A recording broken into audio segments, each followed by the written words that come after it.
Merhaba arkadaşlar, kanalımıza hoş geldiniz. Bugün sizler için iki harika oyuncumuz Ebru Şahin ve Akın Akınözü'nden yeni ve güzel paylaşımlar sizler için hazırladık.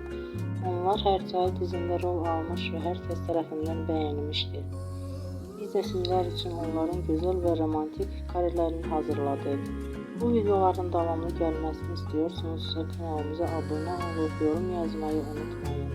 Hələlik bizden bu kadar.